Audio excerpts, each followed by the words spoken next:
In the height of summer 2011, two boaters leisurely making their way toward the small French island of Groix discovered a large suitcase floating in the water. As they attempted to pull it aboard, they saw a human leg sticking out of it. From that moment, the police faced an almost impossible task: identifying the body and then tracking down the killers, with only a single piece of evidence to go on: a key found in the victim's pocket. Following this clue, detectives would travel across the country, unraveling a tangled web of lust, money, and lies. On a beautiful, clear day, July 13, 2011, officers of the French Maritime Gendarmerie were preparing to have lunch when they received a distress call from two sailors in the harbor of Lorient. The sailors were heading toward the island of Groix when they spotted a large object floating in the water. At first, they assumed it was a fish storage crate lost by other fishermen, but upon closer inspection, they realized it was a suitcase, one so heavy that they couldn't pull it aboard. The boaters made a hole in the suitcase to drain the water, but suddenly a human leg emerged from it. Panicked, the men contacted the Coast Guard, who, in turn, alerted the police. When the officers arrived, the sailors were still in shock. They pointed to a rather large suitcase which had sports equipment tied to it with ropes as weights. To avoid compromising or losing any evidence, the suitcase was transported unopened to the morgue, where a forensic expert took over the examination. Inside the suitcase, curled up in a fetal position, lay the body of a man. He appeared to be between 25 and 30 years old, with an athletic build, a clean-shaven face, and circumcision. His hair was well-groomed and shiny, and his teeth were in perfect condition, no cavities or fillings. Someone had bound his wrists, ankles, and thighs with adhesive tape. However, the most shocking detail was the adhesive tape mask covering his head. His face was entirely concealed beneath thick layers of tape wrapped from his forehead to his chin. Aside from an abrasion on his neck and defensive wounds on his hands, the body bore almost no injuries. There were no gunshot wounds, no stab wounds, nothing of the sort. Given the extent of decomposition, determining the exact cause of death was difficult, but the forensic expert concluded that the man had died from asphyxiation due to the adhesive tape mask covering his face.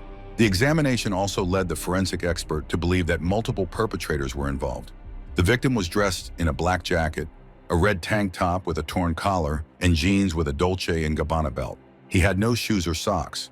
There was no passport, bank card, or phone on him, but in his pocket, they found a set of keys, including one from the company Vachette, a premium brand in the world of locks. Apart from the body itself, the suitcase contained nothing else. When the adhesive mask was removed, the man's face was unrecognizable, making it impossible to share an image of him with the press. That left only his DNA and fingerprints as potential clues. However, when checked against databases, no matches were found. Days passed, but the victim remained unidentified. No one was searching for a missing young man. Officers explored every possible lead, even the least likely ones, checking for deserters and undocumented migrants. They questioned local sailors to determine if any crew members were missing. Since the region was known for smuggling activities, police considered the possibility that the young man might have been involved in organized crime or had fallen victim to human trafficking. Meanwhile, experts analyzed the sand and marine organisms found on the suitcase. Comparing the sand with samples taken from local beaches confirmed that the suitcase had been discarded in Lorient, the very place it was later discovered. This meant the body had not drifted from a distant location, but had been dumped there directly. As for the marine life analysis, two tiny sand fleas found on the suitcase helped investigators more accurately determine the victim's time of death. The suitcase had been in the water for at least 3 weeks, possibly a month. This indicated that the crime had taken place in mid to late June. These analyses provided valuable insights for the investigation. Yet the police still had no name to attach to the deceased.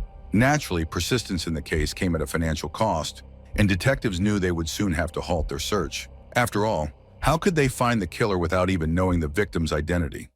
To ensure they were heading in the right direction, the investigating judge invited other forensic pathologists to examine the body. One professor confidently stated that, although the man appeared very young, his internal organs suggested he was older than he seemed, between 45 and 55 years old. Desperate for answers, the police, after 8 months, turned to their last resort for identifying the victim through his appearance.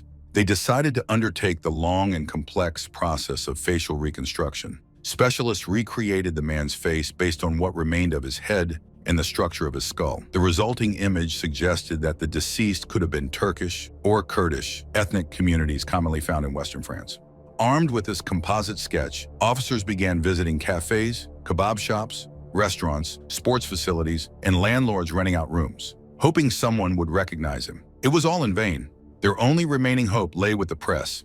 In March 2012, the investigating judge allowed the composite sketch to be released to journalists. In addition, the press was given photos of the victim's personal belongings, a colorful Dolce & Gabbana belt and an unusual key. Investigators hoped someone would recognize them and, in turn, identify their owner. The rest of the items, including the suitcase, were too common, sold in millions across different countries, making it impossible to track the buyer. The Italian company that had manufactured the ropes used to tie up the suitcase agreed to provide a list of retailers they had supplied. However, there were 466 of them, making the lead too broad to pursue effectively. The only real hope lay with the key from the Vachette company. Their locks were known for being highly secure, expensive, and therefore relatively rare. Investigators discovered that the lock and key had been manufactured in November 2009, with only 399 units sold. The manufacturer did not have a customer list, but was able to provide a list of locksmiths who had ordered this particular lock model. The officers of the Maritime Gendarmerie embarked on a nationwide tour of France, tracking down and interviewing locksmiths. Vachette locks had been installed in various regions across the country.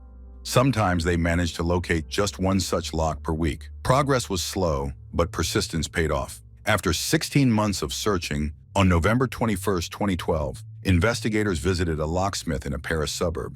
He was the 144th locksmith on their list. The investigator introduced himself as usual and explained that they had been trying to identify the body in the suitcase for over a year and a half. The locksmith exclaimed, "What an interesting coincidence." A few weeks earlier, he had replaced a lock in an apartment previously occupied by a man in his 50s, who had been missing for a year and a half, and that lock was a Vachette model. The locksmith told the officers that they were incredibly lucky because he had not yet thrown away the old lock. He searched for it, took the investigator's key, and it fit. It was an incredible moment of relief and satisfaction for the detectives. Their long search had finally come to an end. It was astonishing how fate had intervened. Had they arrived a month earlier, the lock would not have been changed yet, and the locksmith wouldn't have been able to help.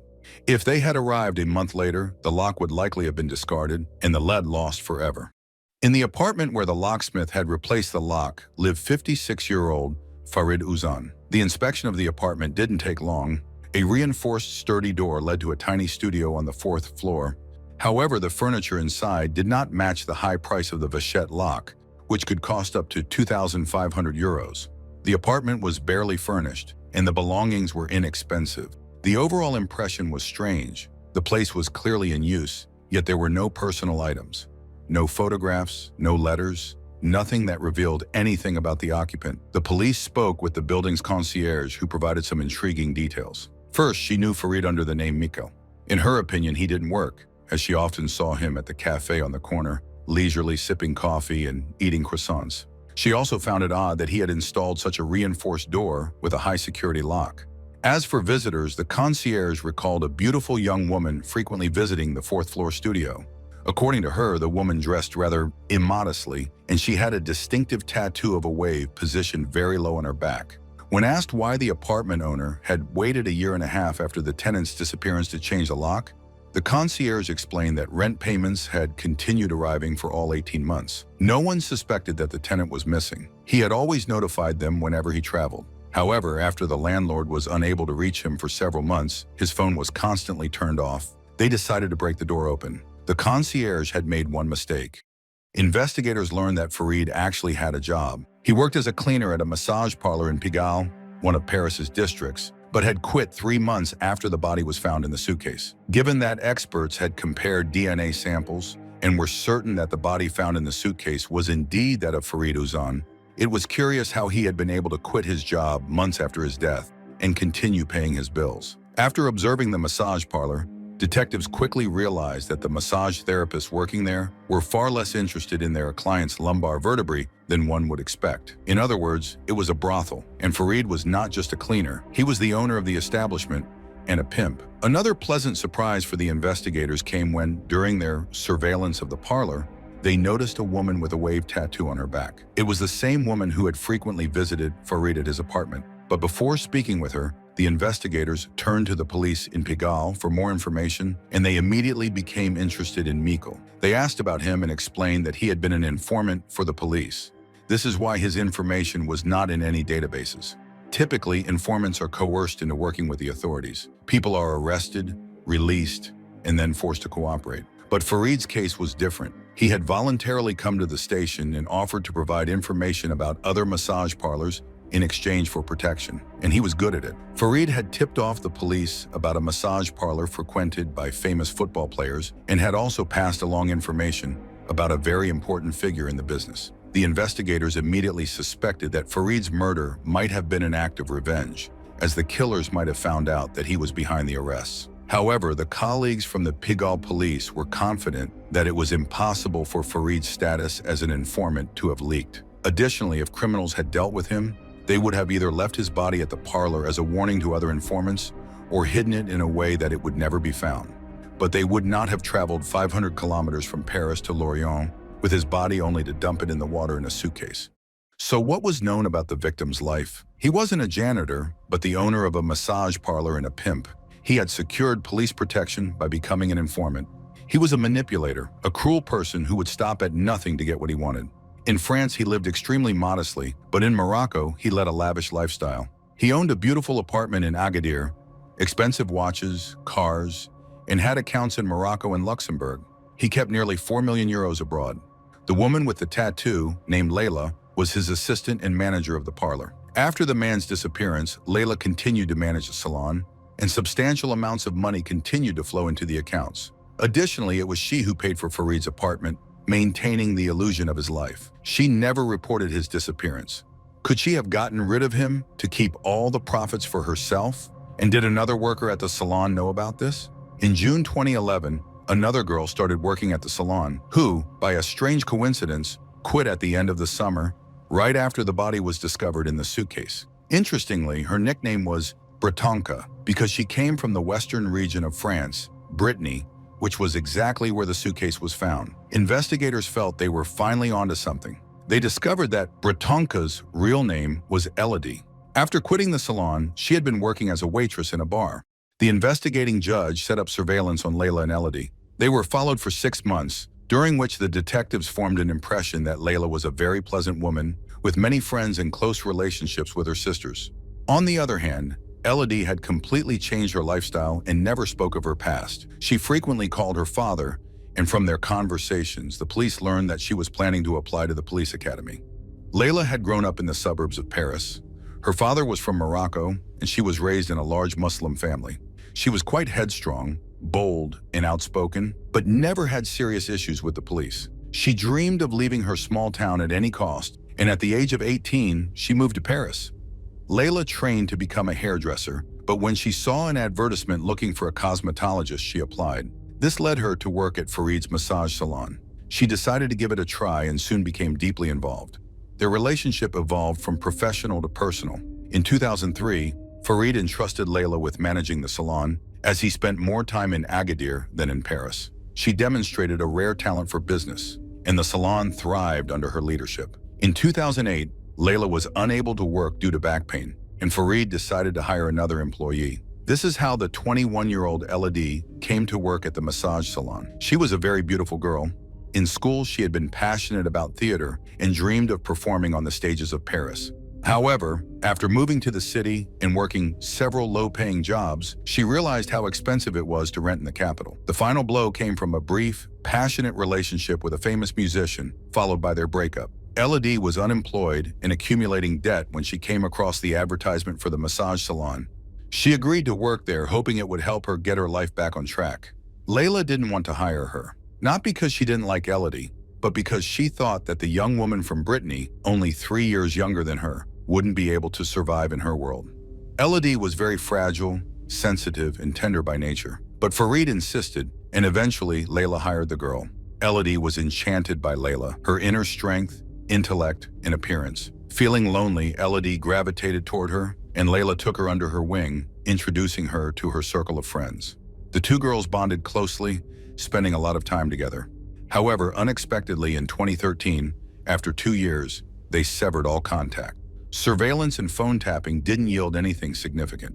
The investigators decided that too much time had passed and they might have started to forget what happened, possibly even moving on with their lives. So they decided to push things forward, to apply some pressure. They leaked the news to the media that the body of the unknown man in the suitcase had been identified. His name was Farid Ouzan, and he was the pimp of a Parisian brothel. This move proved effective, as that very evening, Elodie's phone rang. It was an old school friend who called to pass on the news, advising her to be careful and lie low. During the conversation, he also mentioned Elodie's father. The investigators, listening in on the phone call, wondered what her father had to do with this case. It turned out that Elodie's father, Pierrick, lived in Lorient. The next day, the detectives spoke to Elodie's friend, who had tried to warn her, inadvertently implicating her. He revealed that when Elodie had a nervous breakdown, she confessed that she had helped kill someone. She told him that the murder happened in Paris and that the body was transported in a suitcase by taxi to Lorient, where Pierrick disposed of it in the harbor. At first, the friend didn't believe her. Elodie had always been a bit eccentric, and he thought she was joking, until he read about the body and the suitcase being pulled from the water in Lorient in the news. On May 28, 2013, Elodie, Pierrick, and Layla were arrested. In this particular case, they could be held in custody for 96 hours instead of the usual 48. During the arrest, Layla showed no signs of distress. She had mentally prepared herself for 96 hours of interrogation and was confident that she would be released after that time. Despite DNA analysis confirming that the body found in the suitcase belonged to Farid Ouzan, she denied his death. She insisted that he was alive and in good health, claiming that their mutual friends had recently seen him. Unlike Layla, Elodie immediately confessed to how Farid was killed. On June 20, 2011, Layla and Elodie flew to Agadir to pay an unexpected visit to Farid. Layla told him that they were being watched and that they were in danger of being arrested, so he needed to return to Paris quickly to resolve the issue. It's unclear what exactly she hoped to achieve by saying this, but in any case, Farid was not scared. He seemed more confused as he knew he was under police protection. He promised Layla he would look into the matter and threatened her with problems if she had lied. The girls returned to Paris. The following evening, on June 21st, Farid appeared at the massage salon. A quarrel broke out between him and Layla. Farid told Layla that if she was unhappy, she could leave immediately, but she shouldn't expect him to pay her anything. Layla obviously didn't like this. She threw a cup of coffee in his face, something he clearly didn't expect. After that, everything happened very quickly. Farid, scared, tried to leave. He began to raise the metal shutter. At the same time, Layla ordered Elodie to bring a candlestick from another room. As soon as it was in her hands, she struck Farid hard on the head with it. The shutter finally went up. Farid ran out onto the street and Layla ran after him. Elodie watched the scene without intervening. According to Elodie, Layla managed to bring Farid back into the salon. She forced him to sit and sign some papers. He was covered in blood, clearly angry, but he complied. Layla motioned for Elodie to come to her. She grabbed a computer cable and quickly wrapped it around Farid's neck, throwing one end to Elodie. Elodie couldn't look at Farid's face as they tightened the cable around his neck, and she turned toward the wall. But there was a mirror on the wall, and she still saw his face. The sight was unbearable. Elodie ran out of the room, covering her face, and waited for Layla in the hallway. It felt like she was waiting forever. When Layla finally appeared, she said that she thought Farid was dead, but she would still put a bag on his head just in case. She asked Elodie if they should cut his veins. Elodie asked her to avoid any more blood. The question of what to do with the body remained. Layla considered dismembering it, but Elodie was against it. The rest of the events were blurry in Elodie's memory. She recalled that the next day, Layla's sister arrived. Her brothers refused to help her dispose of the body. Layla wanted to dismember it and dissolve it in acid, but when they refused to help, she had to come up with another plan. The three women bought a suitcase. Layla called a taxi and told the driver that they were heading to a flea market in Lorient, asking him to be careful with the suitcase as it contained valuable antique dishes. The two women traveled all night, paying the driver 800 euros in cash. When they arrived at dawn, Elodie's father was already waiting for them at the dock. He helped them dispose of the suitcase. Elodie tried to protect her father, but when the police interrogated Pierrick, the man immediately confessed to everything. It was evident that the confession brought him relief. He explained that when they met, his daughter immediately blurted out that she and Layla had made a huge mistake, and the body was in the suitcase. Pierrick had a choice: tell the police everything and watch his daughter get arrested, or help the girls. He chose the latter. Pierrick drove the women home, borrowed a boat from a friend, and went out to sea. The weather turned rough that day, and he couldn't go as far as he wanted. He tied the suitcase to a weight with ropes and dropped it into the water. However, the suitcase stubbornly refused to sink, and the man had to poke it a couple of times to allow the water to enter. After returning home, he hugged the girls and said he never wanted to hear about the suitcase again. The women returned to Paris by train on the same day. At the end of August, Elodie quit her job, and a few months later, she ended up in a psychiatric clinic.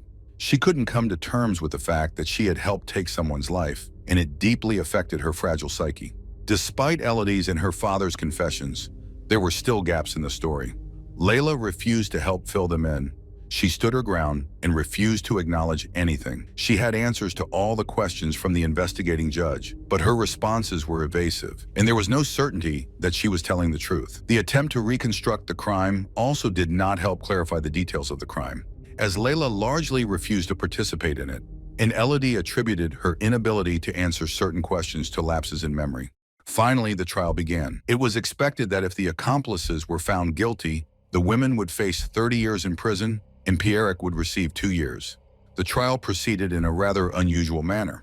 Elodie's lawyer assured the jury that she had been an involuntary accomplice and had little memory of the events of that night. Layla's lawyer, in turn, argued that Elodie was lying to downplay her involvement in the murder. After all, it was hard to believe that fragile Layla, who weighed 50 kilograms, could have single-handedly subdued a strong, athletic man. Not to mention, according to the forensic expert's conclusion, there had to be at least 2 perpetrators.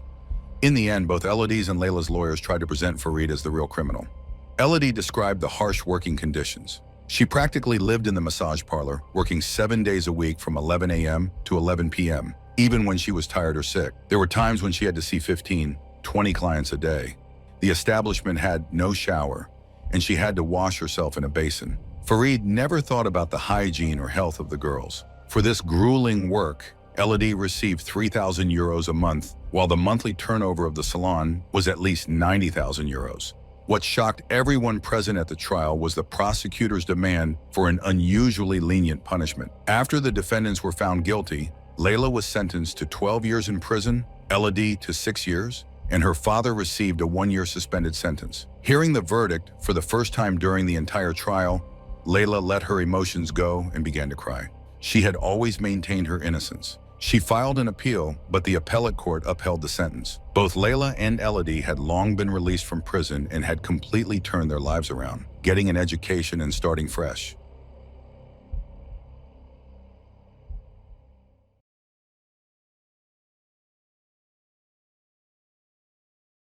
Longmont, Colorado, October 13, 2021. In the afternoon, a flood of emergency calls came in from witnesses to an armed attack. In broad daylight before their very eyes, an unknown assailant shot a mail carrier at point-blank range. When police arrived at the crime scene, they found a man in his 30s sprawled on the ground in front of the mailboxes.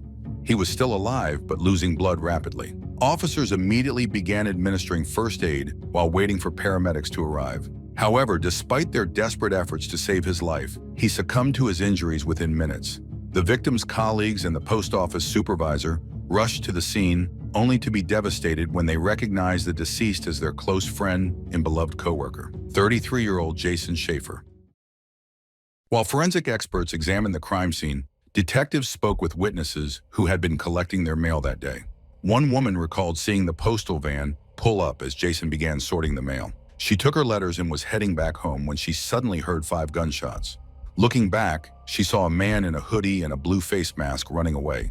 Another witness added that she had noticed a dark figure standing on the other side of the street. The man seemed to be waiting for something. Was he waiting for Jason to be alone before crossing the street? But what was his target, the mail carrier or the mail he was delivering? Since the killer fled on foot rather than by car, police hoped to intercept him in time. A drone was launched into the sky, K-9 units with search dogs scoured the area, and officers went door to door in the surrounding neighborhood. Residents and school students were advised to stay indoors for safety. The officers had one more difficult but necessary task: to inform Jason's loved ones of his death. His mother, Lori Haber, and his stepfather, Chris, lived in Connecticut. Detectives in Colorado asked their colleagues in Connecticut to deliver the heartbreaking news in person.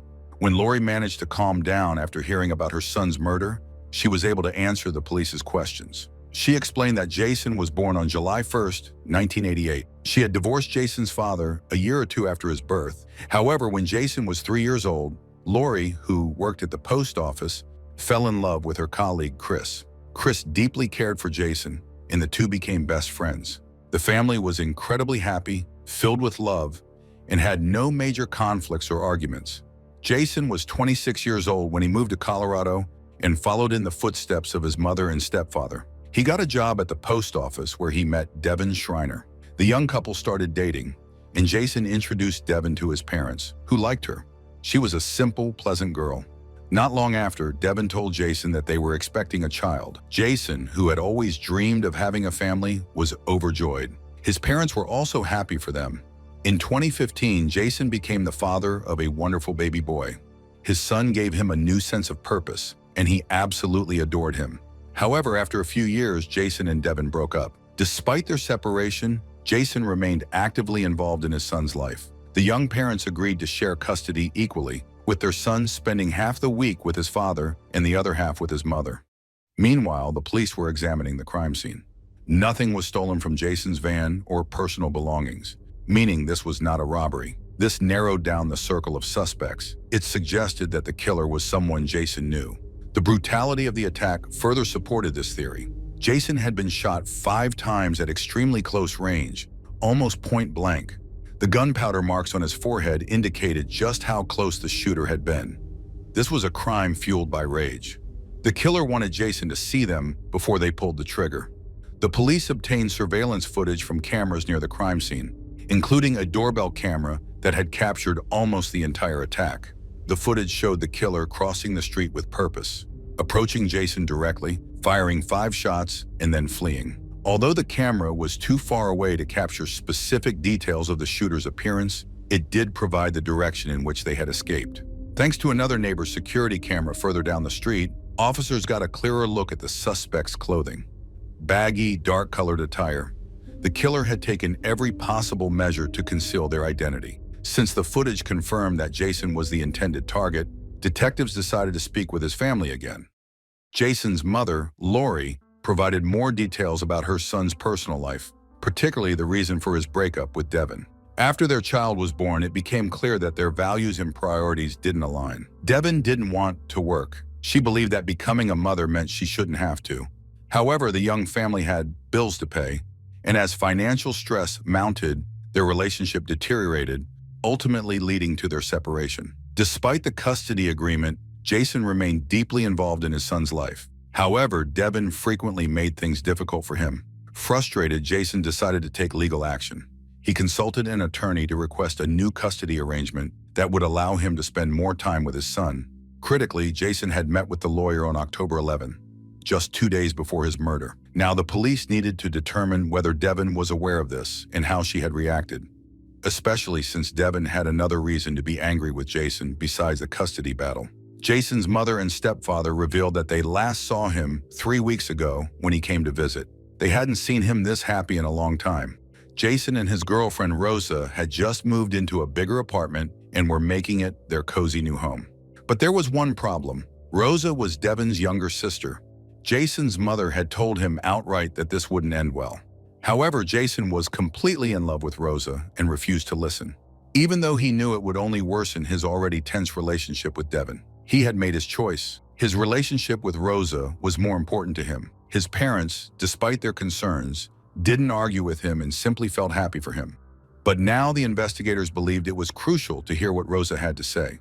Rose worked at a kindergarten. The detectives met her there. The girl didn't yet know that Jason had been murdered. She was devastated by the news. She herself was at work during the attack on her boyfriend, and her colleagues confirmed this. The girl told the investigators that she and her sister had been very close and had lived together, but they had argued, and Devin kicked Rose out of the house. Apparently, the cause of the quarrel was Rose's relationship with Jason. Perhaps Devin had hoped that their affair would soon end, but when Rose moved in with Jason, and it became clear that things were serious, she felt offended and humiliated. All the facts uncovered by the detectives indicated that Devin had several motives to wish for Jason's death. Therefore, it was necessary to immediately examine her movements that day. But since she had become a likely suspect, the detectives needed to ensure Jason's son's safety. They picked him up from school in Longmont and took him to the station to make sure he was safe. Meanwhile, officers were checking all vehicles that had appeared near the crime scene before and after the shooting. One of the cameras captured a black Nissan Rogue, missing a wheel hubcap on the front right passenger side, making a U-turn at the end of the road and driving off. The position of the car raised suspicion with the police. It was located not far from the crime scene, 3 blocks to the south, in the same direction the shooter had run immediately after attacking the victim. The car then drove off. The police had no trouble discovering that the black Nissan Rogue was registered to Devon and that her car was missing a wheel hubcap. If this was indeed her car, several interesting questions arose. Who was driving Devon's car? Was it her or someone else? What connection did the man who fled the crime scene have to her, if any? The detectives were very afraid of spooking the suspect. They turned to a postal inspector for help. After all, Devon also worked as a mail carrier and was supposed to be delivering mail that day in her work van. The girl was scheduled to work in the city of Loveland, while the crime took place 40 kilometers away in Longmont. The postal inspector obtained the GPS data from Devon's postal scanner. And what did the scanner show? In the morning, from the start of her workday, she was following her usual route in Loveland. Then the girl remained in one location for 40 minutes to an hour, exactly during the time when Jason was killed. The drive from Loveland to Longmont would have taken her between 40 minutes and an hour. This meant that the murder was feasible for her. Of course, secrets are hard to keep. Despite the officer's precautions, 4 hours after Jason's murder, Devon called the police. She had heard rumors that something had happened to her child's father and that her little son was at the police station. The girl was irritated, didn't understand what was going on and why she hadn't been contacted first. She agreed to come to the station, at least to pick up her child. She was told that Jason had been killed and her car had been spotted near the crime scene at the exact time of the armed attack. The girl became confused. She said she had no explanation for this, that she had been at work in Loveland and that only she had the keys to her personal car. But that didn't make sense. How could she have been in her postal van in Loveland just minutes before her Nissan appeared on cameras in Longmont? But she stood her ground. She explained that her scanner hadn't worked for about an hour because she had stopped for lunch at her boyfriend Andrew Ritchie's place. Andrew James Ritchie's address was indeed on her route. The scanner had stopped working right by his house. She arrived at his place at 11:30 and left at 12:15. If that was true, she couldn't have killed Jason in Longmont at 12:33. Andrew could confirm her story. The detective's next step was to meet with him. But the detectives were completely unprepared for what Andrew had to say. On the morning of October 13th, he had been at home. Devon had indeed come by, but they hadn't had lunch together. They had argued. Devon was in love with Andrew and really wanted to date him, while he considered them just friends.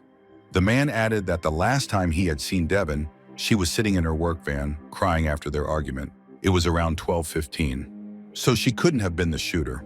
As for lunch, Andrew had eaten at a Hooters fast food restaurant with his friends. He met them at 12:30, and the restaurant had security cameras, which fully confirmed that Andrew couldn't have been the killer either. In an instant, the detectives lost all potential suspects, but the stark contradictions in their stories bothered them. The detectives decided to dig a little deeper. They obtained warrants for the mobile operators of Devon and Andrew. They needed call and message logs for both of them. But while the mobile operators were preparing this information, the officers studied the GPS data from their phones. The detectives discovered that on October 13th, the day of the murder, both Devon and Andrew had spent the morning at Devon's house. Then Andrew drove the girl to her work in Loveland. After that, they parted ways.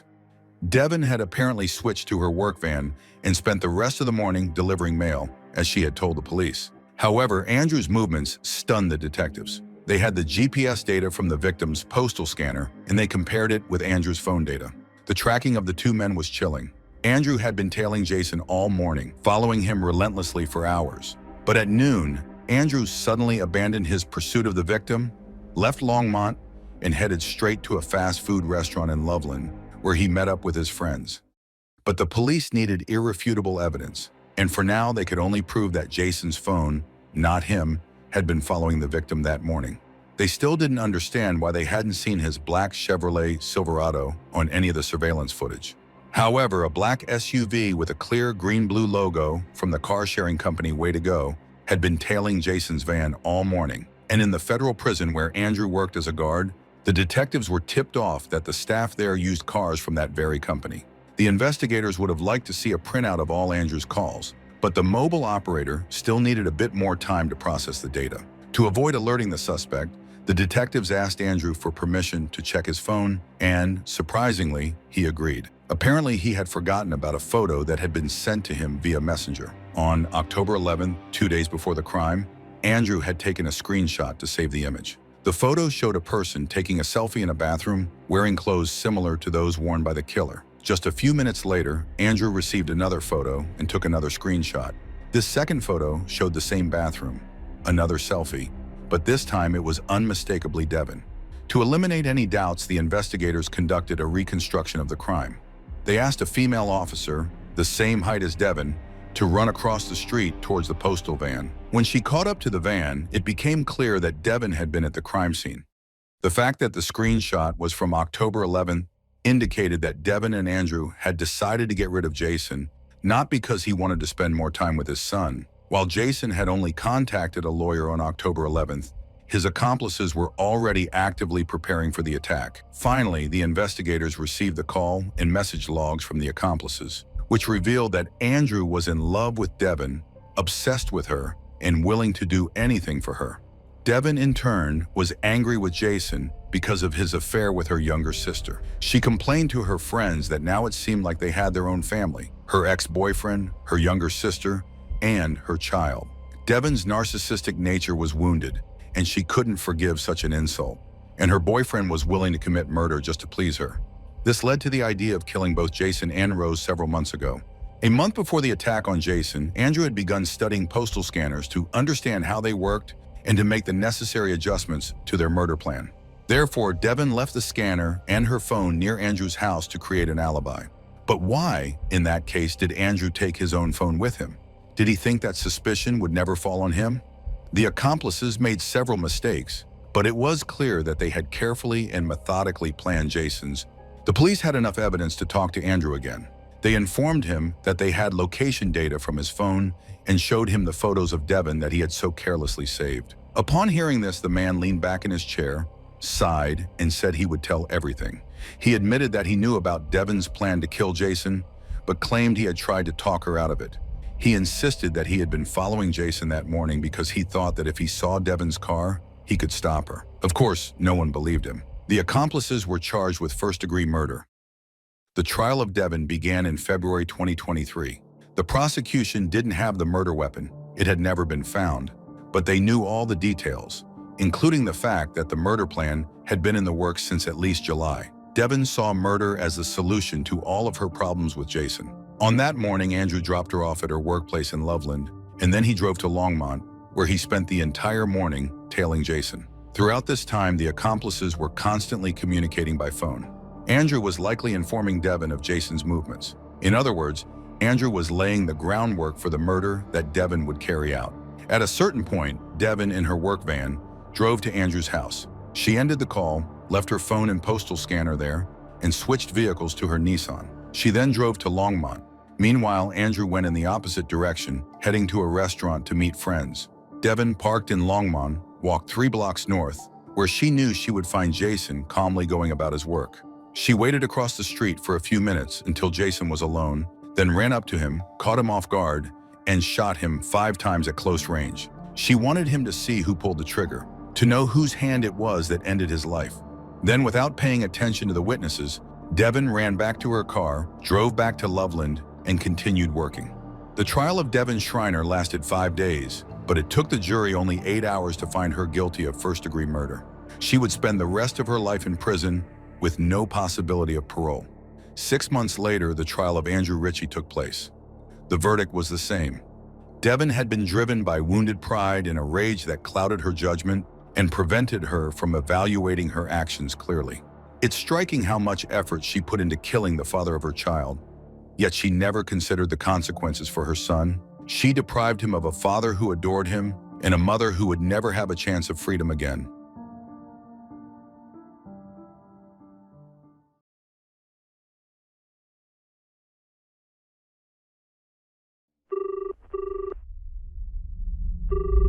On March 23, 2015, around 2 p.m., the Vallejo Police Department in California received a call. The man on the line identified himself as Aaron Quinn and reported that his girlfriend had been kidnapped by intruders wearing wetsuits, and he had no idea where they had taken her.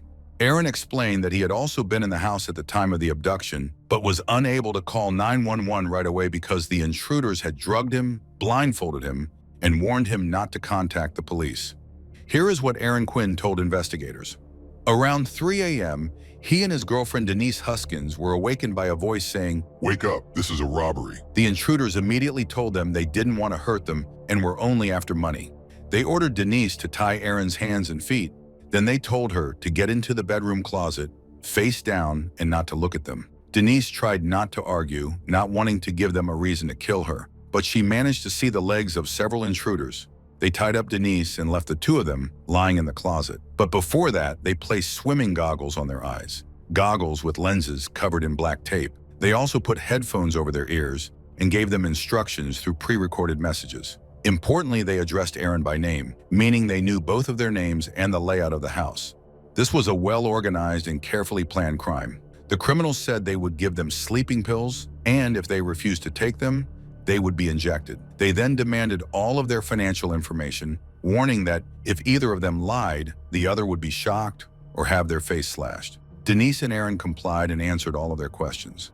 At one point, however, the intruders seemed to realize they had the wrong couple. One of them asked Aaron if Denise looked like his ex-fiancée. It turned out they hadn't come for Aaron and Denise at all. They were targeting Aaron and his ex. She had moved out recently, and Aaron had just finished moving out the last of her things. The intruders began discussing what to do next. Denise started to hope they might simply leave, but she was wrong. When the apparent leader of the group returned, he announced that they would be taking Denise for 48 hours, so that Aaron could carry out a few tasks for them. The intruders moved Aaron to the couch. They told him a camera had been installed in the room to monitor his every move, and red duct tape had been placed on the floor, walls, and windows to mark the boundary he was not allowed to cross. One of the intruders taped Aaron's ankles and asked if he was comfortable. Aaron replied that he was cold and asked for a blanket. The intruder apologized and said he hadn't realized how cold it was because they were all wearing wetsuits, presumably to avoid leaving any evidence behind. The intruder said he would be giving instructions via email and text. In the morning, Aaron was to call his work and report in sick, then use Denise's phone to message her boss, saying she had a family emergency and would be gone for a week. Finally, the intruder warned Aaron not to use the phone or contact the police. If he did, they would kill Denise. After that, according to Aaron, the intruders put Denise in the trunk of his car and drove off. Using the edge of the couch, Aaron managed to remove the goggles and saw that it was exactly 5 a.m. He tried desperately to stay awake, but the sleeping pills were too strong and he passed out. When the alarm went off in the morning, he called work and messaged Denise's manager. Then he fell asleep again and woke up only around 11:30. Looking around, he saw the red duct tape covering the room. Messages from the kidnappers began to arrive with instructions. They demanded 2 payments of $8,500. So Aaron wouldn't have to withdraw more than $10,000 at a time. Aaron tried to respond to them, but got no reply. That's when he realized he couldn't trust the kidnappers. He needed advice, so he called his brother, an FBI agent. His brother Ethan immediately told him to call the police, because criminals always say not to contact law enforcement, but doing so is essential. Holding his breath, Aaron did exactly what he was told not to do. He called the police. Aaron was sure the police would come to the rescue for him and Denise, but he was in for a major surprise. The first thing the 2 arriving officers asked as they stepped into the house was whether Aaron had taken any drugs, especially illegal ones. Aaron explained that the intruders had forced him to take sleeping pills. Despite this, the officers, without hesitation, disconnected the surveillance camera. Aaron tried to insist that the kidnappers were monitoring him through that very camera, but the detectives didn't listen. They noted that the carpets throughout the house had been meticulously cleaned, and in the bedroom, they found a small blood stain on the bedsheets. After hearing Aaron's account, many aspects of his story seemed strange to them. His car was missing. Denise's phone was in Aaron's possession. He had used it to text her boss, and he had waited quite a long time before finally contacting the police. Experienced officers recognized these as classic red flags of a domestic violence case gone fatally wrong.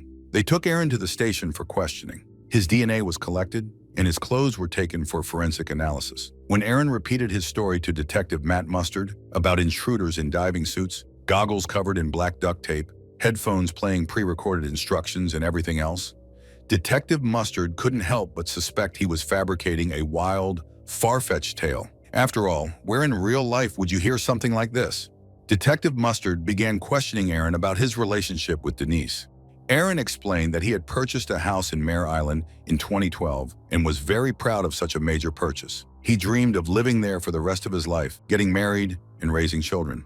He met Denise at work, as they were both physical therapists, experienced professionals who had earned a reputation for being excellent at their jobs. Aaron met Denise during a difficult period in his life. He had just broken up with his fiancée after discovering she had been unfaithful. Like any woman in her position, Denise was a little concerned that Aaron might still have feelings for his ex. Their families liked each other, and although they had been together for 7 months, Denise suspected that Aaron wasn't being completely honest with her about his emotions toward his former fiancée. One day, Denise looked through Aaron's phone and found messages he had sent to his ex, saying that he wanted to get back together with her. Naturally, this deeply upset Denise. For 2 weeks, their relationship was on the verge of breaking up. On Sunday, March 22nd, she told Aaron she would come over to his house, they'd have dinner and talk. That's exactly what happened. She brought pizza, and they spent a long time discussing whether they could rebuild the trust between them. Finally, around midnight, they decided to give their relationship another chance, then went upstairs to sleep. Although Aaron explained that he and Denise had reconciled, the tone of the interrogation began to shift. About 45 minutes in, Detective Mustard bluntly told him he didn't believe a word he was saying. No one had broken into his house wearing scuba suits, he said. Instead, Aaron had killed his girlfriend and hidden her body somewhere. Aaron insisted he was telling the truth, begging them to understand that Denise had been in the hands of kidnappers for hours, and that every minute counted in saving her. Her life could be in danger, but the detectives had already warned Denise's parents to prepare for the worst. They had also started gathering information about Aaron himself to assess whether he had any history of violence. Because this was a kidnapping case, the FBI got involved. One of the agents asked Aaron if he would agree to a polygraph test. Aaron said yes, still cooperating because he desperately needed their help to find Denise. But the agent soon began applying pressure, telling him he had failed the test. Unable to take it anymore, Aaron demanded to speak with a lawyer.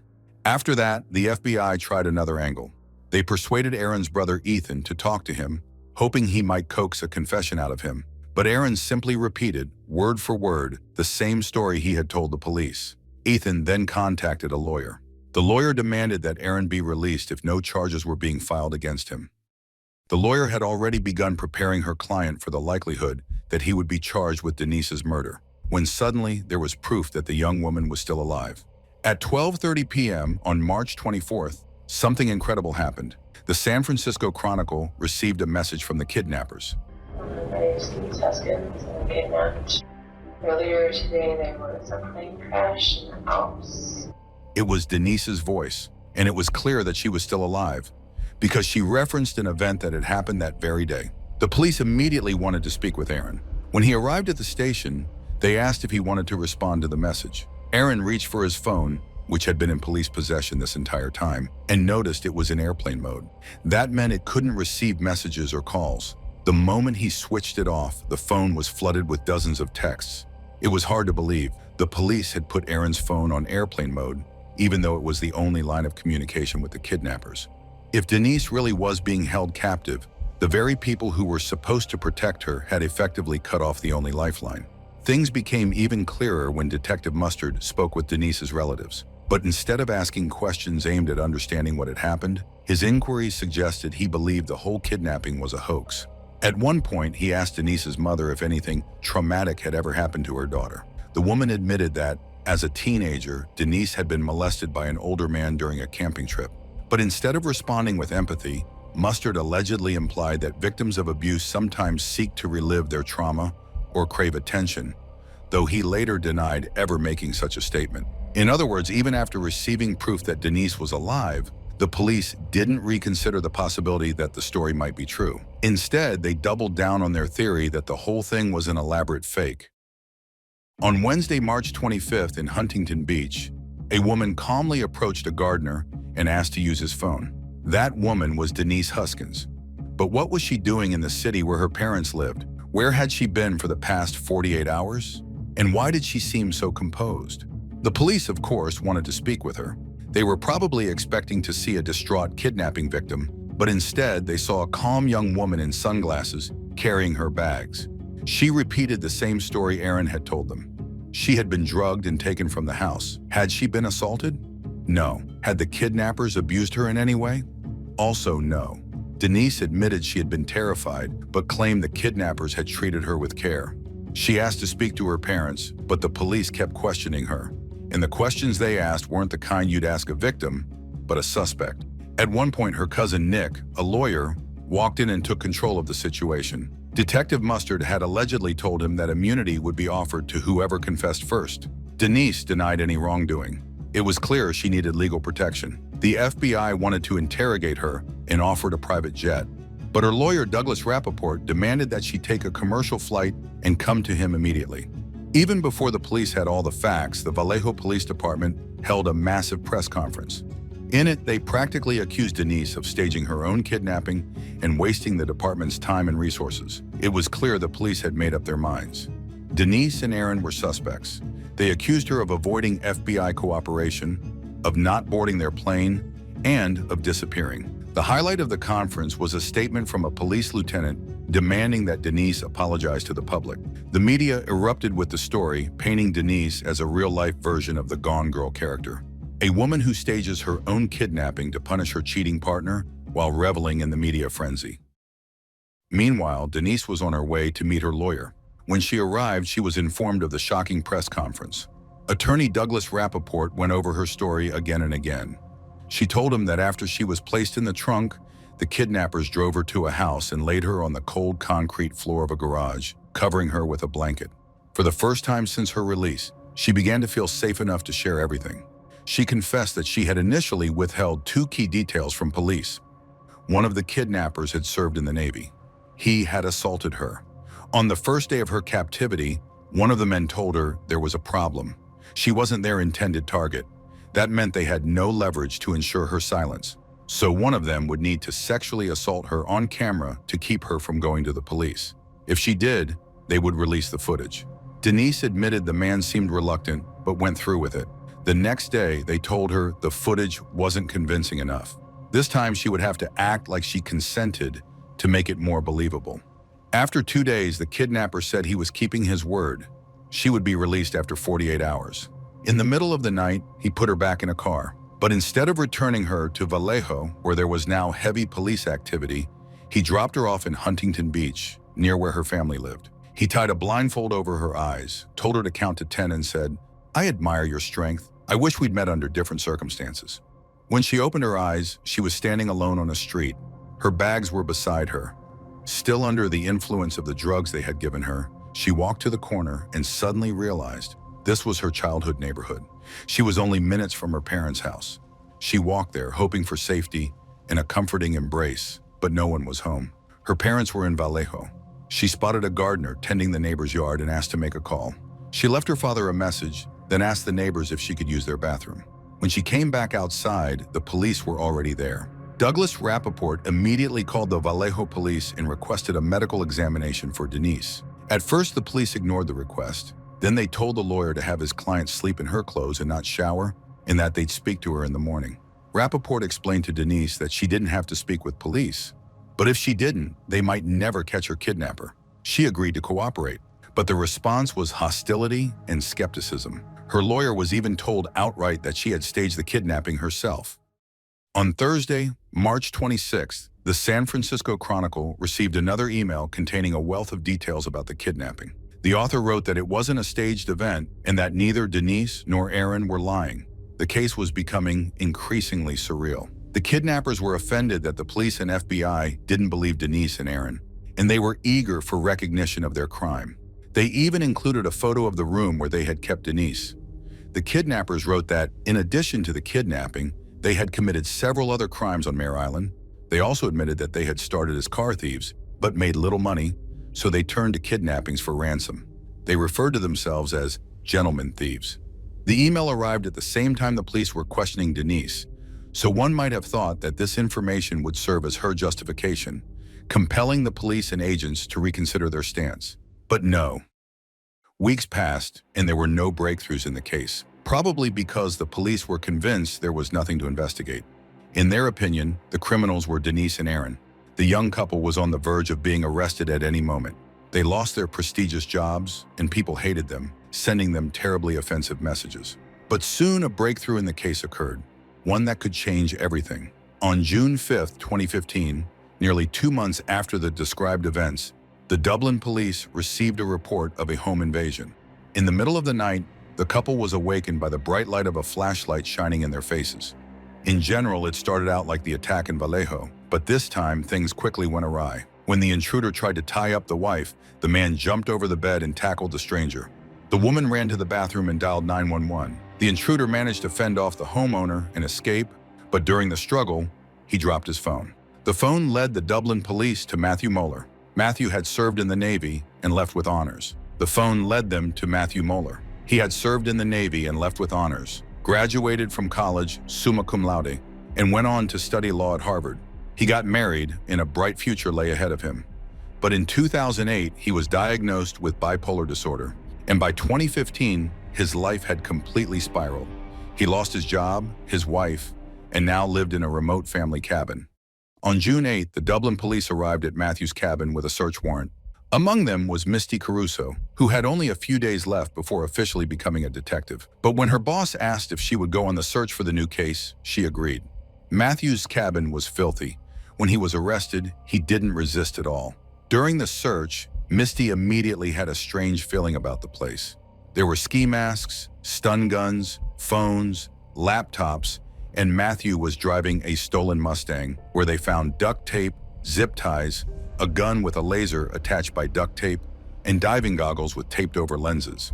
Notably, one of the lenses had a white hair stuck to it. However, the homeowners in Dublin were brunettes. Misty realized something terrible had happened, but she still didn't know who the victim was. Misty continued to dig deeper. There was plenty of evidence of an attempted robbery in Dublin, and she could have stopped there, but the case wouldn't leave her mind. Misty traced the rightful owner of the stolen Mustang, who turned out to be a student from Mare Island. The young man mentioned that at the same time his car was stolen, a kidnapping occurred, a kidnapping that the Vallejo police had dismissed as a hoax. Misty remembered this high-profile case and contacted the Vallejo police, telling them about the possible suspect. A police officer from Dublin and 2 FBI agents arrived at the station. After reviewing the collected evidence, they were shocked. All of Denise and Aaron's statements were confirmed, and it turned out their story wasn't as unbelievable as they'd thought. In Matthew's car, they found a GPS device, and among the saved addresses was Huntington Beach in Utica, the very clue that matched the location where the kidnappers had dropped off Denise. In addition to the previously described evidence, police found several drones that the criminals had used to observe Aaron's neighborhood. It was also discovered that they had secretly placed several cameras to monitor his house. Matthew was not charged with sexual assault, but with kidnapping for ransom, because federal court lacks jurisdiction over such crimes. Matthew pleaded guilty and was sentenced to 40 years in prison, although he filed an appeal. He did not give up his accomplices, although Denise and Aaron are convinced that Matthew did not act alone during the kidnapping. Naturally, once the full truth about the case came to light, many questions were raised about the Vallejo police. Perhaps if the police had listened to Aaron and hadn't put his phone on airplane mode, they would have reached Denise much sooner, because, as it turned out, the kidnappers had called him 3 times. They had all the necessary evidence in hand to locate, or at least attempt to locate, the criminal, which could have prevented the Dublin attack. However, the Vallejo police never publicly apologized to the young couple. Even more shocking, Detective Mustard was awarded Officer of the Year in 2015. It's no surprise that Denise and Aaron filed a civil lawsuit against the police. The case was settled out of court, and they received $2.5 million. Soon after, Aaron proposed to Denise.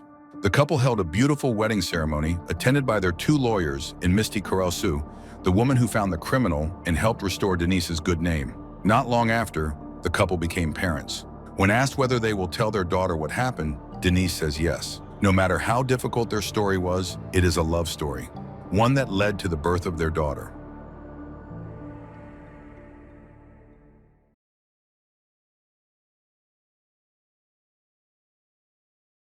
Valley Center is a quiet suburb of Wichita, Kansas. But on November 15, 2013, at 7:17 p.m., the usual silence was shattered by the sirens of emergency service vehicles rushing to help a couple who had been attacked right in their driveway. It was their son who called for an ambulance. When the paramedics arrived, they were met by a teenager waiting near his parents' car. He introduced himself as Chris Bloom. Inside the vehicle, his parents, Roger and Melissa Bloom, were fighting for their lives.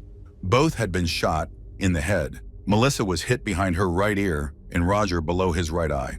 Based on the trajectory of the shots, the shooter had approached the victims from the passenger side. The injured couple was immediately rushed to the hospital, where doctors fought to save them. Melissa's condition was extremely critical. Roger's brain had suffered slightly less damage, but he was placed into a medically induced coma. The police searched the house and the surrounding area to ensure the killer had fled. After that, they questioned Chris about what he knew. The 16-year-old teenager said he was a wrestler and had been at a team meeting at school. He arrived home around 9 p.m. and parked his car behind his parents' vehicle. Chris saw his parents inside but didn't think much of it. Since his father loved to joke around, he assumed they were either playing a prank on him or just talking. At the time, he was also on the phone with his girlfriend. After 15-20 minutes, Chris ended the call and walked over to his parents' car. Only then did he realize something was wrong. They were covered in blood and making gurgling sounds, completely unresponsive. He immediately called 911. During the emergency call, and even now, Chris showed no emotion, as if what had happened wasn't real or didn't involve his parents. Detectives noted that this was unusual for a 16-year-old boy, but they didn't dwell on it. Officers took Chris to the station, while forensic investigators began processing the crime scene. Under the basketball hoop in the driveway, investigators found a set of keys and a phone. The keys belonged to the car, and the phone was Roger's. However, Melissa's purse and phone were missing. Since the couple was found inside their car parked in front of the house, with the headlights still on and the doors open, it was clear that they had been attacked the moment they arrived home and tried to get out of the vehicle. Forensic experts discovered 25 caliber shell casings, one lying on the ground near the passenger side and another on the dashboard. After finishing their examination of the driveway, investigators entered the house to search for additional evidence. They immediately noticed signs of a break-in. Someone had forced open the door leading from the garage into the house. Drawers and cabinets had been ransacked. At first glance, all the evidence suggested that a burglar had broken into the home, but the couple arrived earlier than expected, and the intruder killed them. However, despite how convincing this scenario seemed, it left detectives puzzled. In Kansas, the death penalty is a possible sentence for the cold-blooded murder of two people. Why would a burglar, who likely only wanted to steal valuables, shoot the couple before they even got out of their car? He had plenty of time and opportunity to flee. Even if he had come face-to-face with them, detectives began to suspect that the burglary had been staged and started digging into everything they could learn about the couple and their lives. Roger and Melissa met many years ago, and the moment Roger saw Melissa, he told his friend that she was the woman he would marry. He wasn't wrong. Both had successful careers. Roger sold heavy machinery, while Melissa was a vice president at a bank. They were known for being kind and cheerful. Roger always had a funny story or a joke ready, and Melissa was deeply loved by her friends and colleagues for her warm and caring nature. Their marriage was filled with love, trust, and support. The only sorrow in their lives was their inability to have children. But instead of letting it divide them, they made a decision to adopt. Through an adoption agency, they found two little boys, Anthony and Christopher, biological brothers. Melissa often shared with her friends how the boys' early years had been a nightmare. Their biological mother was a drug user, and their father and the mother's boyfriends often mistreated them. For a time, the boys were even homeless, and their mother couldn't provide the life they deserved. Wanting to give them a better future, Melissa and Roger chose to adopt them, offering the boys a loving home and a fresh start in life. The process of adopting siblings is never easy, but in 2001, the Bloomell family welcomed two sons, 6-year-old Tony and 4-year-old Chris. Since the adoption happened later in their childhood, the boys, especially the older one, fully understood what was happening. However, they adjusted well. Roger and Melissa devoted time, attention, and effort to their children, and the boys thrived. They excelled in school, traveled frequently, and were active in sports. Both took up wrestling, with Tony even placing second in a regional tournament. They were an ordinary American family, and they were happy. After finishing their work at the crime scene, investigators were finally able to speak with witnesses, starting with Chris. His behavior puzzled detectives. He showed no emotion at all. However, they considered that he might be in shock. Additionally, having experienced trauma at the age of 4, he could have developed a defense mechanism, emotionally shutting down as if the events weren't happening to him. Regardless, the teen was already waiting at the station. Officers read him his rights. Chris confirmed that he understood everything, and then he refused to speak without a lawyer. Once again, detectives found his decision strange and wondered why he didn't want to cooperate. However, in reality, this was the best advice anyone guilty or innocent could receive, and by itself, it was not evidence of wrongdoing. However, the fact that investigators could no longer question Chris didn't mean they couldn't verify his alibi based on what he had already said. He claimed he had been at a wrestling team meeting at school with other students. This was true. He arrived at 6:30 p.m. and left around 9 p.m. He also stated that he drove home while talking to his girlfriend on the phone and called 911 at 9:17 p.m. Phone records confirmed this, as did his girlfriend. Detectives understood that it was virtually impossible to shoot his parents while casually chatting on the phone. Such an act would require superhuman abilities. So they had no doubt that Chris was not the shooter. But could they completely rule him out as a suspect? The answer to this question could have been tried to obtain from other relatives of Roger and Melissa. However, Melissa's brother confidently stated that the only person who had problems with the couple was their older son Roger and Melissa's son, Tony Bloom. The first years after the adoption went perfectly, the boy adapted wonderfully. But by the time he reached adolescence, his behavior changed drastically. In high school, he got involved with drugs and joined a bad company. Roger and Melissa tried to reason with their son, convincing him that such behavior would lead to no good, but the talks led to nothing. In June 2013, he was arrested on charges of assault. The following month, he was charged with driving under the influence. Tony had dreamed of serving in the U.S. Air Force, but after 2 arrests, these dreams were at risk. But he didn't change. The teenager didn't recognize authority, didn't want to listen to anyone, and since he practiced wrestling, he didn't hesitate to use the skills he had learned, and he was much stronger than his father, or especially his mother. Melissa began to openly fear her son. The parents didn't know what to expect from him. At the same time, their younger son lived at home with whom they had no problems, and as parents, they felt they had to protect him from the bad influence of his brother. Therefore, in the summer of 2013, they made a very difficult decision and asked their son to move out of the house. He left the state for a while, but recently returned to the city and settled in a motel. And on the very evening of the attack on Roger and Melissa, he asked his parents to have dinner with him and also to bring him some things that were still at home. Melissa admitted to her friends at work that she didn't know what to expect from her son and was nervous, but she and her husband agreed to go to dinner. Naturally, after learning such interesting details, the detectives wanted to know how the dinner went and if the parents had argued with their son again. But before they found Tony, he appeared at the hospital to inquire about his parents' condition. He said that he was at the motel when his relatives and friends started calling him, informing him that his parents had been shot. The young man was open and willing to speak with the police, but he couldn't provide any important information. The dinner with his parents went normally. They didn't argue, and they dropped him off at the motel around 8 p.m. They went home and he went to his room, and that was all he could tell. The restaurant confirmed that the couple had met with their son, and the surveillance cameras at the motel showed that Tony returned to his room around 8 in the evening and did not leave again. It seemed that the only person who had conflicts with the victims couldn't have been the shooter, unless someone else did it for him. The next day, tragic news came. Melissa passed away, and now this case was officially classified as a murder. The officers interviewed the neighbors of the family in the Valley Center suburb, hoping that someone had seen or heard something unusual. One of the neighbors hadn't seen anything personally, but suggested that a video camera had been installed on his house. The officers reviewed the video and saw a car that drove by and stopped just past the family's house. The car's lights turned off, but after a while, 2 beams of light appeared in the dark, leading to the family's house. It was clear that these were flashlights. Quite a bit of time passed before the couple arrived, and just a few minutes later, another car quickly drove away. This video provided the detectives with a lot of new information. First, they now knew the exact time of the attack on Melissa and Roger, 8:15 p.m. Secondly, they knew that there were 2 individuals involved. They also confirmed that Chris arrived at the house much later, and he was nowhere near the house when his parents were attacked.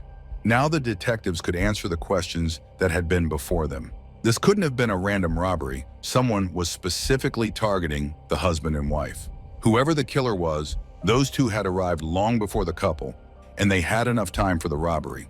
This meant they had planned everything and were waiting for the Blums to appear, but their identities and motives remained unknown. Therefore, the police had no leads. Fortunately, there is always someone who knows something.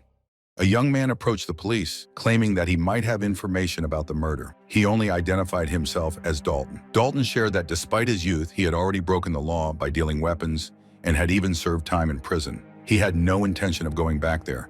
so he was trying to take control of his life and avoid breaking the law. He no longer dealt in weapons, but a couple of days before the attack on the Blommels, he received a message from his school friend, 18-year-old Braden Smith. Braden wrote that he needed a weapon for work. From the message, Dalton understood that the so-called work was going to be carried out by Braden and Tony's mom. Dalton and Braden were friends with Tony Blummel in school. He wasn't sure if they were referring to that Tony, but the coincidence was disturbing. Dalton, of course, did not find a weapon for Braden. However, he had seen news about the attack on Roger and Melissa and decided to report this information to the police. It could have been a different Tony, but the officers were obligated to investigate rather than rely on assumptions. Thanks to the message, Dalton had Braden's phone number. The police called him, and he agreed to come to the station and answer questions. They asked him about the message and what it meant. The young man tried to act as if he knew nothing, but he wasn't an experienced criminal. As soon as they pressured him, he confessed everything. The Tony mentioned in the message was Tony Bloom. Braden explained that Tony had often argued with his adoptive parents, but the plan to kill them only started to form after the young man was kicked out of the house in August 2013 and went to live with his biological mother, Keisha Shaberg. Many years ago, when Keisha gave up her children, she insisted on open adoption so that she could periodically see her sons. According to some studies, this type of adoption is much more beneficial for the children, especially for children age 6, who can already understand what is happening. However, Keisha's proposal was rejected. About 5-6 years after the adoption, Keisha contacted Roger and Melissa. She insisted on seeing her sons, but the couple refused. Then, in 2012, when Tony was 17 years old, Keisha found him on social media. Tony was happy because he remembered and missed his biological mother. The woman also tried to contact the younger son, Chris, but he did not want to communicate with her. Braden shared that Tony had always wanted to reunite with Keisha. His adoptive mother, Melissa, did not forbid it. She simply said, "This probably wouldn't be the best decision for you, but I can't stop you." After Tony was kicked out of the house, Braden and Tony went to California, where Keisha lived. Tony tried to convince his brother to return to their biological mother as well, but Chris clearly stated that he did not want to be involved in it. So in August 2013, Braden and Tony went to live with Keisha and settled with her 7-year-old daughter, and Keisha's girlfriend. Tony was upset and felt it was unfair that he had been kicked out of the house. Keisha, on the other hand, hated the Blommels because she believed they had turned her sons against her and prevented Chris from seeing her. This wasn't true, as Chris himself didn't want to communicate with her, but Keisha could not be convinced otherwise. However, no one tried to change her mind. Keisha and Tony fueled each other's hatred for Roger and Melissa. Keisha told her son what he wanted to hear, that she was his real mother, she would never have kicked him out, and that they had both become victims of the Bloms. This continued for several weeks while they all lived together in a small one-bedroom apartment. Apart from Keisha's girlfriend, no one in the group worked. They constantly used illegal substances and did nothing else. Eventually, Keisha's girlfriend grew tired of it. Not only was she fully supporting Keisha and her young daughter, but now Keisha had invited her son and his friend to stay as well. Unable to take it any longer, she kicked everyone out. The entire group decided to return to Kansas. None of them had housing, money, or jobs. However, Tony and Braden tried to make money by becoming dealers, but they weren't very successful. They were robbed a couple of times, not to mention the fact that they were smoking their own product, which didn't help their business. Despite these grim prospects, Keisha kept telling her son how much she wanted her family to reunite. Her obviously clouded mind came up with some crazy idea that they could leave and start a new life together, Tony, Braden, and Keisha. In her wildest dreams, Chris was supposed to join them. There was a fleeting thought about how nice it would be if the Blommels disappeared, because then they could make that dream come true and have money. After all, Tony was sure he was in the will and would inherit a large sum of money after his adoptive parents died. Overall, Tony wanted money, while Keisha wanted revenge. What Braden wanted was unclear, and poor Keisha's 7-year-old daughter just wanted to stay with Keisha's girlfriend, Sean Hamilton.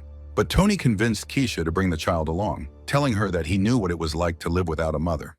The entire group returned to Wichita on November 1st. They all settled in a hotel room together. The accomplices had 2 weeks to plan the crime. It was crucial for them to find a time for the attack when Chris wouldn't be able to interfere and when he would have an alibi. By checking the school schedule, Tony and his mother figured out when Chris would be occupied. Tony then asked his adoptive parents to have dinner with him that very evening. While he distracted Roger and Melissa, Braden and Keisha would stage a robbery at the family home. Then they would wait for the couple to return in order to kill them. The morning of the planned attack, Braden changed his mind about helping his mother and son. However, the accomplices couldn't carry out the attack without him, primarily because Braden had the car. So he decided he needed to find a replacement. He reached out to Andrew Ellington, known to everyone as Drew. The 18-year-old was another friend of Tony and Braden from school. Drew would constantly talk about his dream of becoming a hired killer. When Keisha offered him $1,000 to kill Roger and Melissa, he agreed without hesitation. Most likely, he would have done it for free. On November 15, 2013, Drew and Keisha parked the car a little further from the Blames' house. They approached the house on foot, lighting their way with flashlights, broke the door leading from the garage into the house, and staged a robbery. Then they hid in the bushes, waiting. It took a long time, but they waited it out. Eventually, the husband and wife arrived, having spent the evening with their son. They were likely in a good mood, happy that their relationship with Tony seemed to be improving, and completely unsuspecting of what was about to happen. Drew entered from the driver's side while Keisha entered from the passenger side. Keisha immediately shot Melissa. Drew, however, hesitated. Boasting about wanting to be a serial killer was far different from actually shooting someone. The hesitation almost gave Roger a chance to react, but he was much more concerned with Melissa's condition. He leaned over her, trying to help and asking how she was, although, of course, Melissa couldn't respond. When Keisha saw that her accomplice wasn't moving quickly enough, she aimed the gun at Roger and shot him. The killers then took Melissa's purse, phone, and a few other items from the car to make the scene look like a robbery before fleeing the scene. Keisha ordered Drew to get rid of the weapon. He found a nearby pond and disposed of all the evidence there. Braden Smith finished his statement and stood up, ready to leave. He truly believed that since he hadn't shot the victims, there was nothing to accuse him of. The detectives explained that he would soon be home.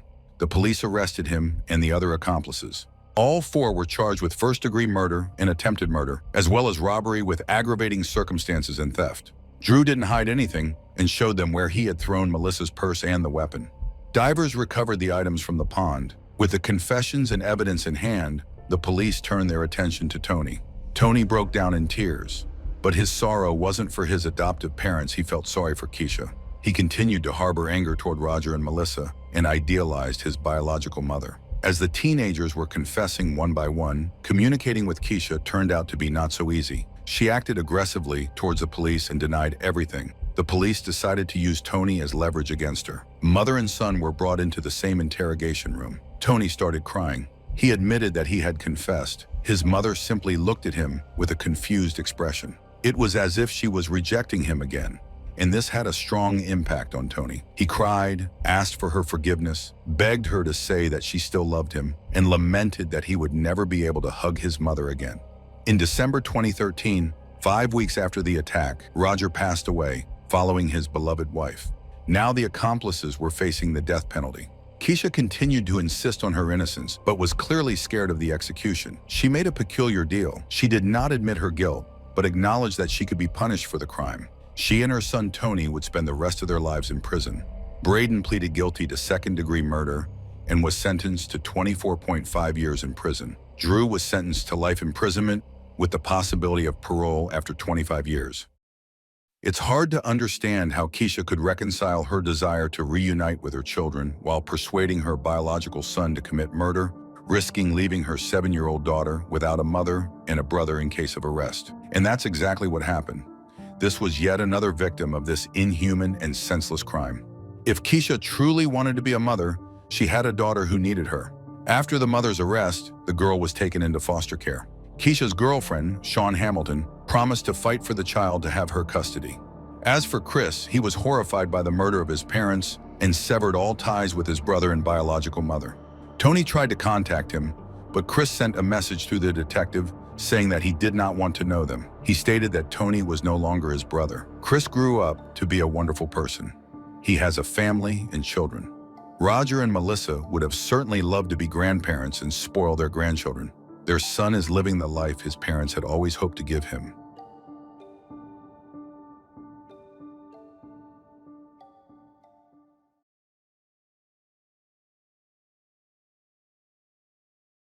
A story that evokes genuine interest and sincere rage. This is the best way to describe what happened just a few years ago to a close-knit family from Wisconsin.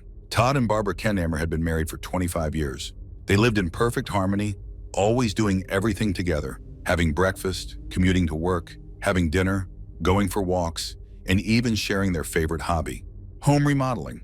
Barbara was a cheerful woman. She was respected. She was bathed in her husband's love. For 25 years, everything remained unchanged, until the day when a rusty metal pipe fell off a truck and crashed through the windshield of her car.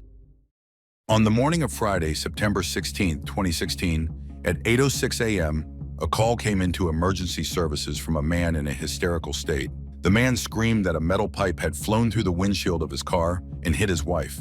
He reported that the pipe had rolled off the flatbed of a truck, moving in the opposite direction. When paramedics arrived at the scene, they found the man, 47-year-old Todd Kendhammer, kneeling at the feet of his wife, 46-year-old Barbara Kendhammer. He was covered in blood, terrified, and sweating profusely. His neck and chest were scratched, and his hands were covered in abrasions, as if he had just been in a fight. The paramedics immediately began providing medical assistance to Barbara.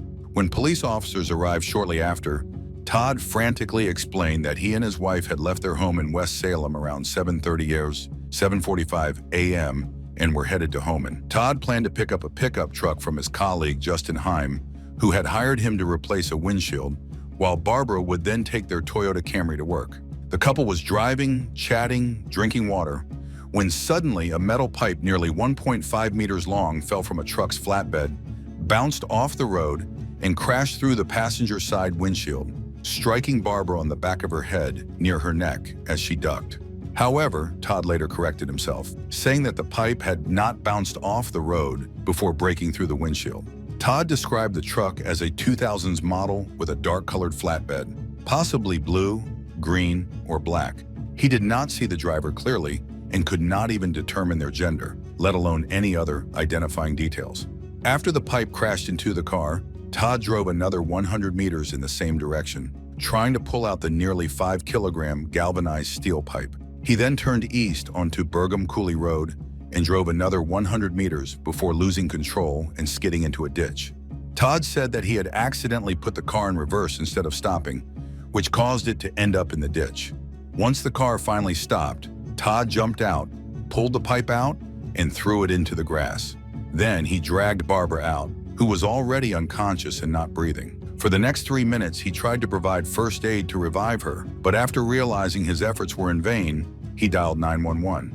Barbara was rushed to the hospital, but despite Todd's desperate efforts and the paramedics' quick response, she succumbed to her injuries the next day. The devoted husband stayed by her bedside the entire time, never leaving her for a moment. And yet approximately 3 months later, on December 6, 2016, Todd Kendhammer was charged with first-degree murder. Todd told the police that that morning, he and Barbara were heading to his colleague, Justin Heim. Todd sometimes did side jobs replacing car windshields. He had tried to pick up Justin's truck the night before, but Justin wasn't home, so he decided to go in the morning with Barbara. This was strange, considering that Todd didn't even know where Justin lived. Moreover, when the police spoke to Justin Heim, it turned out that his car did not need any windshield replacement. What seemed even stranger to the police was the fact that it was Friday morning and Barbara was supposed to be at work. She worked in a school cafeteria and was incredibly punctual. So much so that when she was just 2 minutes late, at 8:02 a.m., her boss called Barbara's mother to check on her well-being. Even more unusual was that by 8:06 a.m., Barbara's boss had already called another employee to cover her shift. So why did Todd claim that Barbara was allowed to be late on Fridays? What made Fridays different at school? The students ate breakfast and lunch at the same time every day. And if Barbara really could be late on Fridays, how was it possible that her boss didn't know about this? It was clear that Barbara had never been late, even by 2 minutes, without notifying someone in advance. That same morning, Barbara also didn't call her mother. According to her mother, Barbara always called before work, but not that morning. Her mother found it very unusual. She became even more worried when Barbara's boss called at 8:02 a.m. to say that Barbara had missed the start of her shift. To the police, this seemed very suspicious.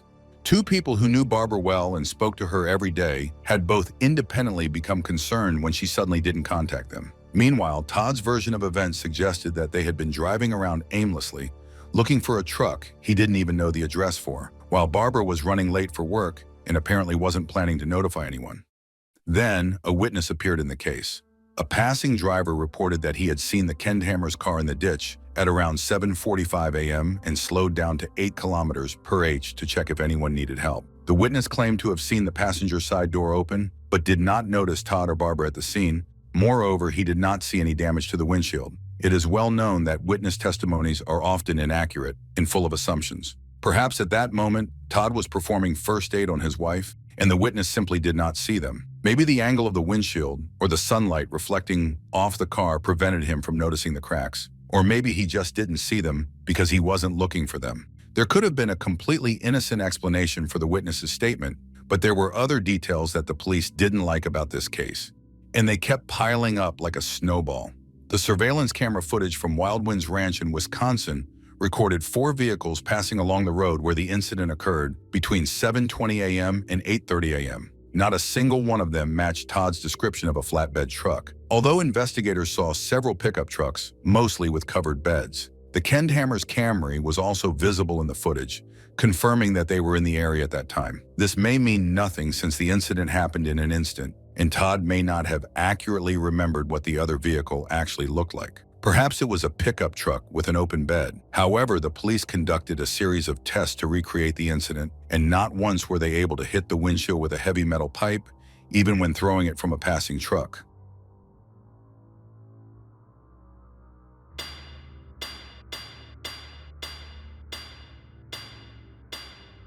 There were speculations that the pipe would have been more likely to hit the windshield on the driver's side or in the center. It would have only struck the passenger side if it had first fallen onto the road and bounced off it, something Todd denied. However, Todd might have denied this because such a turn of events could have affected insurance claims or legal liability on his part. If the pipe first hit the ground, Todd was responsible for stopping the car in time.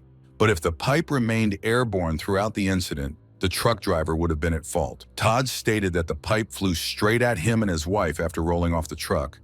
Initially, however, he thought a bird had crashed into the windshield. Either way, this did not explain why he had so many abrasions on his left hand. Since he was right-handed, if he saw something flying toward the windshield, whether a bird or a pipe, why would he instinctively try to push away an object heading toward the passenger side with his left hand? At one point, he claimed that he might have pushed the glass with both hands, but he more frequently insisted that his right hand was on the steering wheel. So how did these injuries occur? He didn't know.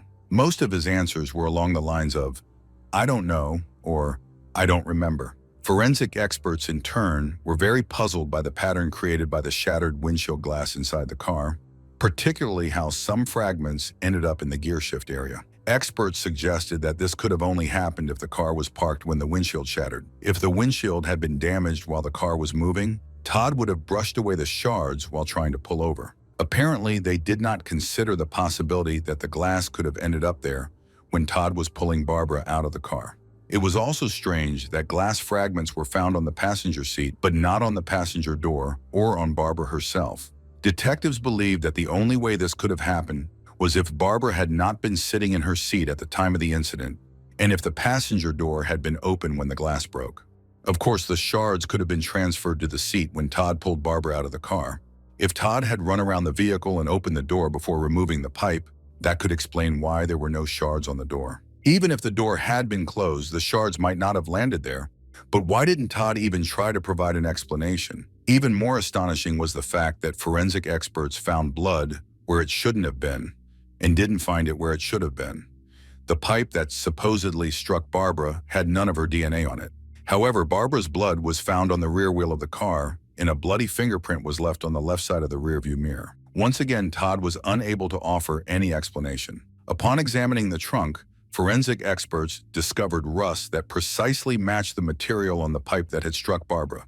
Additionally, they found long blades of grass inside, identical to those growing in the ditch where the Toyota Camry had ended up. These findings indicated that the trunk had been opened and closed again at the scene of the incident. Of course, it was possible that Todd had opened the trunk to retrieve a first aid kit or a towel for Barbara and simply forgot about it. But what was the pipe doing in the trunk when Todd had claimed he had thrown it into the grass? But the most incriminating evidence came from the autopsy results. The forensic expert concluded that Barbara died from a blunt force trauma to the head and neck. In addition, the woman had injuries to her jaw, a broken bone in her neck area, indicating she had been strangled, a torn wound on her forehead, and 3 similar ones on the back of her head. Furthermore, there were bruises on her neck and the inside of her lip, as well as damage to her nasal septum. This suggests that it must have been some kind of magical pipe that not only struck the woman at least 3 times on the back of her head, but also strangled her and then hit her in the face. Todd claims she jerked during the incident and ran into a plastic bottle, from which she was drinking water, causing the bone in her neck to break. But where did the other wounds on her body come from? However, the forensic expert did not find any signs that the woman could have been struck with a pipe. The pipe had a specific shape that would have left clear marks on Barbara's body. Instead, the victim had 2 broken nails, and under the remaining ones, there was DNA from both Todd and Barbara. Investigators believe his DNA got under the woman's nails while she was scratching her husband, who was choking her. The man claimed he scratched himself while working with glass. It's possible Barbara simply scratched his back, but his DNA and Barbara's broken nails, combined with scratches on Todd's chest and neck, look bad. And one more fact to add to the collection of evidence against Todd: the metal pipe hit the windshield of the Camry at least once before it managed to break through. The trial against the man took place in December 2017. The prosecution presented facts suggesting that Todd killed Barbara, possibly having planned it all in advance, but most likely losing control suddenly, after which he came up with the story about the truck and the pipe. Meanwhile, the defense tried to prove that Todd had never shown any aggression toward his wife. All of Todd and Barbara's relatives and friends, including their 2 children, supported the defendant, claiming that Todd and Barbara loved each other, were happy, and that the man would never have done anything like that. However, at the trial, the man's lawyer made a fundamentally wrong decision by allowing Todd to testify. The idea was to portray the man as a loving husband and father, making it difficult for the jury to believe that he could have snapped and killed his wife after 25 years of marriage. Todd told them that he and Barbara raised 2 children and had recently become grandparents. They met at Barbara's brother's wedding, where he married Todd's cousin. Over the years, they had established a routine and always followed the same schedule. In the morning, Todd would make breakfast for Barbara and then take her to work. He would call her during each break and after 2 p.m. to check how her day was going. Afterward, they would go home and have lunch. Barbara loved to cook and always tried to surprise her husband with something special. In the evening, they enjoyed walking together. They also invested in real estate, buying properties, renovating them, and selling them for a higher price. According to Todd, this was more of a hobby for them, as they never had financial issues. They just enjoyed renovating homes together. Overall, it painted the picture of 2 people who deeply loved each other. However, when the prosecutor began the cross-examination, he left no stone unturned in dismantling the defendant's testimony. Justin never needed a windshield from you, did he? Justin said he needed a windshield in the lunchroom at Crown one day, yes. Did Justin Heim personally need a windshield from you? Justin Heim was going to purchase a windshield from me, yes. When you were informed that Justin Heim was talked to and didn't back up your story, you then said it was his friend who needed the windshield, right? I don't recall if I said that or not. It seemed like Todd was saying whatever came to his mind, and when his statements were disproven, he simply agreed with them. For instance, he couldn't decide who was supposed to replace the windshield that day. At first, it was his colleague, Justin Heim, then his friend, Ben Pat. Later, he claimed he was going to see Jared Logging. One can only imagine the emotions Todd experienced when the prosecution called all 3 men to testify, and each one stated that they had no need to replace the windshield. When the police noted scratches on your neck, you first said that that was from working with glass, correct? I said that, yes. You don't work with glass at Crown, do you? No. And you work with windshields, but that's not the same as working with broken glass, right? I assume when you install windshields, you're not getting scratched up from broken glass. It depends how bad it's broken. Well, were these scratches from glass? No, not from glass doing at home. You said it was from working with glass. Correct, I said that. That was a lie. It wasn't a lie. It was not true. It was not true. But wasn't that a lie? He had just said he lied, only to then claim that he wasn't lying. So many details in his story didn't match the evidence. However paradoxical it may seem, critics use the same facts to explain Todd's motive that the defense tried to present in his favor. The fact that Todd called his wife during each break and that they did absolutely everything together. According to them, Todd Kendhammer could be seen as the most skilled type of aggressor. This kind of aggressor does not need to resort to physical violence, because their psychological pressure on the victim is so intense that physical abuse becomes unnecessary. This would explain why the police were never called to the Kendhammer household, why Barbara never ended up in the hospital with injuries, and why no family members or close friends saw her being physically beaten or humiliated. Moreover, this could also explain the extremely rigid schedule of their life, to the point that even a 2-minute delay made her boss worry. Could it be that Barbara's life, and consequently her schedule, was controlled by Todd? Were her punctuality and predictability actually signs that Todd was keeping track of her every step? Todd's colleagues claim that he sometimes made dismissive remarks about women. Domestic violence experts know that it is often chauvinistic views that lie at the heart of marital issues, rather than a bad temper or alcohol abuse as many believe. While alcohol and issues with managing anger can exacerbate problems, it is the fundamental belief that men are the superior gender that leads to violence. If it is true that Todd made derogatory comments about women at work, it is quite plausible that he imposed his chauvinistic and patriarchal views at home as well. Perhaps, just perhaps, Todd attacked Barbara at home when she was preparing to leave for work. He struck her in the head, and while strangling her with his hands, she scratched his neck and chest so fiercely that she broke 2 nails. Realizing that Barbara was barely alive, Todd put her body in the car and placed the pipe in the trunk to stage the scene later. Driving on the road leading to, he made a 3-point turn and drove into a ditch. He pulled Barbara's body and the pipe from the trunk, accidentally closing a few long grass stalks in the trunk and leaving some rust from the pipe. While pulling Barbara's body out of the car, Todd unintentionally transferred some of her blood to the rear wheel. At that exact moment, another motorist drove past the Kendhammer car. He saw that the windshield had not yet been broken and the husband and wife were hidden behind the car in tall grass. Then, Todd broke the windshield with the pipe. It didn't shatter immediately as he had expected, and he had to strike it twice. Despite the fact that Todd had installed windshields before and had dealt with them multiple times, it was suggested that he had hoped the windshield would shatter into pieces. Then he could have claimed he lost control of the car and ended up in the ditch.